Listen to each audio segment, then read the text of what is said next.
Hello guys! Pag-uusapan natin ngayon ang Google Drive at Google Sync. Bantaye! Bantaye! Hello mga kabantaye! Nakagamit na ba kayo ng Google Drive or Google Sync? Kapag hindi pa, you are missing a big opportunity. Bakit ko nasabi? Ang Google nagbibigay ng cloud storage hanggang 15 gigabytes free kapag ang iyong account ay private, halimbawa at gmail.com, okay? So kapag nag-sign in ka ng iyong Gmail account sa Google Drive at inalaw mo na mag-upload or mag-sync ng iyong mga files sa kanilang cloud, pwede ka mag-save up to 15 gigabytes free.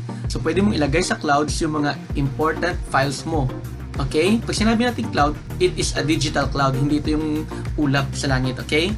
That cloud or the digital cloud is the server. Now, kapag na-upload mo na yung files mo sa Google Drive, pwede mo siyang i-open sa kahit anong device provided na ilalagin mo yung same Google or Gmail account mo. So, halimbawa, pwede mo siyang i-open sa yung mobile phone kapag nag-login ka gamit yung original na Gmail account mo or Google account mo nung in-upload mo yung mga files mo sa Google Drive mo. Okay? So, napaka-convenient talaga ng Google Drive ngayon. Lalong-lalo na, madalas tayo mag-change ng cellphone. So, maganda kapag yung mga files mo sa cellphone na ito ay in-upload mo siya sa yung Google Drive. Para kapag nag-change ka ng mobile phone mo, ilagin mo ulit yung account mo at pwede mong ma-retrieve yung mga files na iyon. Or kapag nag-reformat ka ng computers, or kapag nagka-virus yung computer mo, pwede mong i-retrieve yung mga account mo dahil na-save mo na siya sa Google Drive. Okay? Now, tuturuan ko kayo kung paano mag-sign in sa Google Drive. Okay? Napakadali lang. Okay, so ganito lang yung ating gagawin. Hahanapin lang natin yung Google Sync or Google Drive sa iyong desktop. Kapag hindi mo nahanap, all you have to do is click sa search bar yung Sync. Okay? Ayan, ayan. At pipindutin natin ang backup and sync from Google. Okay? Provided na na-install na siya sa iyong laptop or PC. Now, kapag hindi pa siya na-install, pupunta lang kayo sa inyong favorite web browser o halimbawa yung Google Chrome, yung ginagamit ko. Pupunta lang kayo sa inyong favorite web browser at type nyo lang yung Google Drive. Ayun. Ito na siya. Google Drive for business, all the storage you need. Okay? Or Google Drive free cloud storage for personal use. So, dito tayo sa personal use. And, syempre, pipiliin nyo yung yung download. Okay? Ida-download nyo siya. So, personal or business. Syempre, personal para free. Okay? Download, agree and download. Tapos, magda-download nyo yan dito. Agree and download. Isi-save nyo siya. Pipili kayo kung saang folder nyo siya isi-save para madali nyo siyang makita. And then, click save. Okay.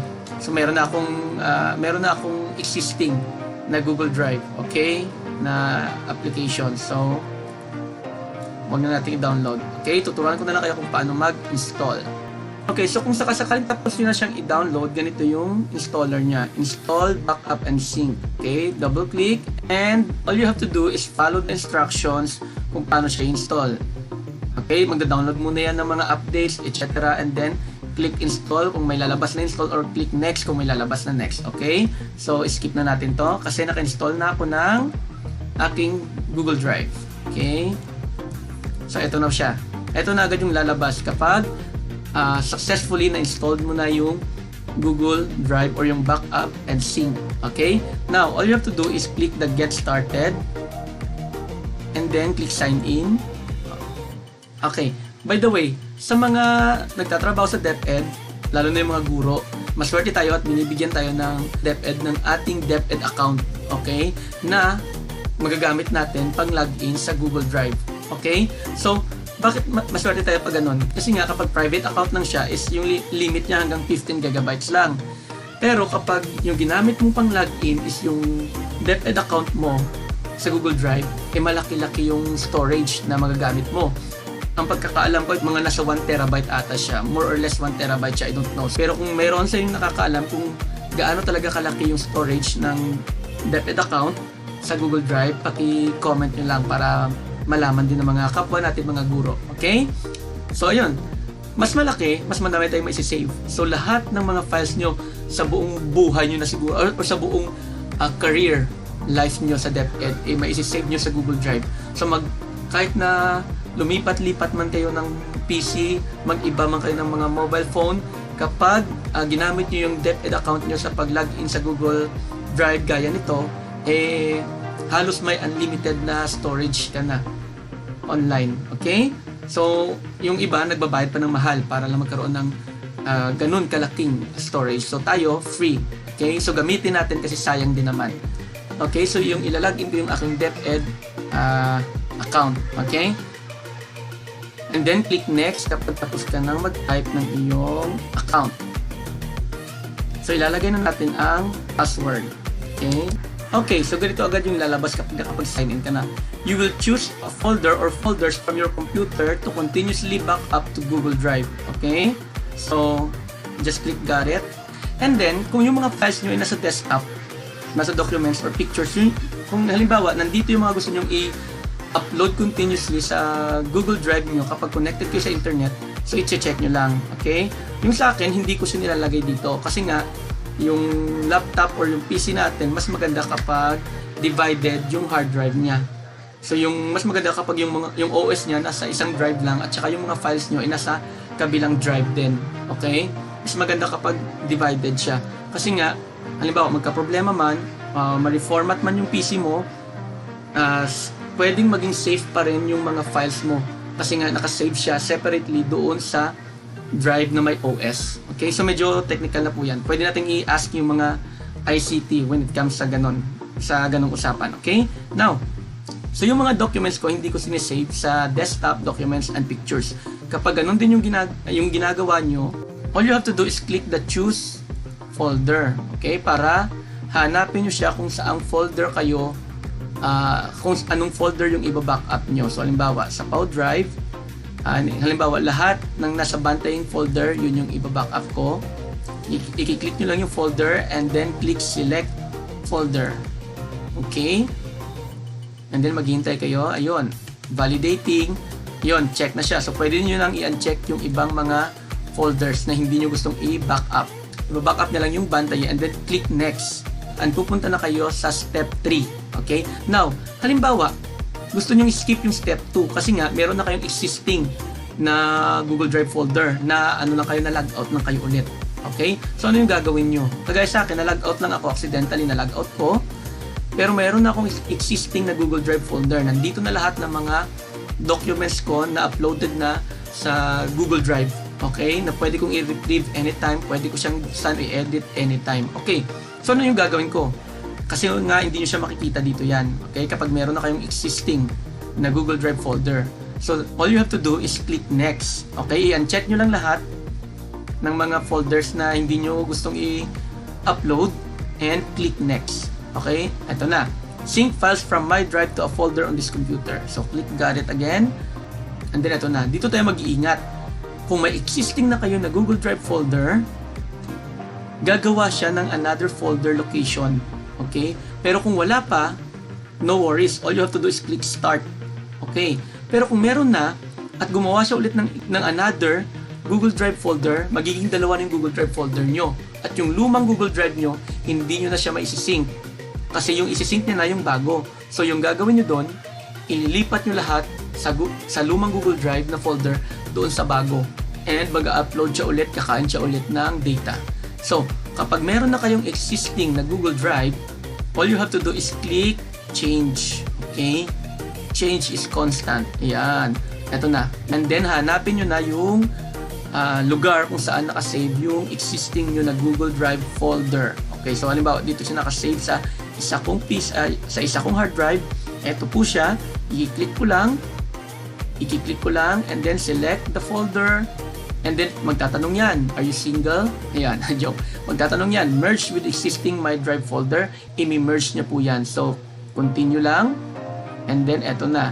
Sync everything in my drive. So, total niya 204 gigabytes. Again, yung limit lang ng private na Google Drive is 15 gigabytes lang. Pero ako, nakapag-upload na ako ng hanggang 204 gigabytes. At hindi ko pa nauubos yung full capacity ng Google Drive na pinrovide sa atin ng DepEd. So kung ako sa inyo mga kaguro ko or mga kapwa ko teachers dyan, gamitin nyo po yan kasi sayang po, okay? Sayang naman po, nabayaran na po yan, okay? So sayang po, gamitin nyo po. Now, kung gusto nyo i-sync lahat, okay na yung sync everything and then start. Pinutin yung start. Pero kung gusto nyo i-sync yung ilan lang, so ilalagay nyo lang sa sync only these folders, okay? And then, i-uncheck nyo lang yung mga folders na ayaw nyong i-sync nya. So, halimbawa, hindi ko na gustong i-sync yung folder na to, yung videos na to, mabigat na to. Yung bantay, si-sync ko yan. Yung bantay folder, kasi nandiyan yung mga files ko sa bantay eh. Okay, ano pa ba? Fire, flags, for graphs, yun, for transfers, mga transferring. Okay, and then games. Pati games ko naka, ano yan, GIS, yun, alam talaga na teacher, no?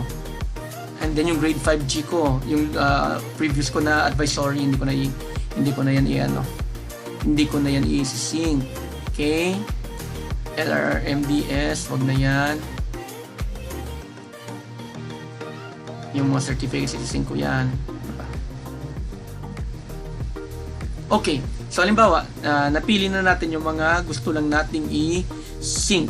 Okay? And then, pag nakapili na natin, all we have to do is click start. Ayun.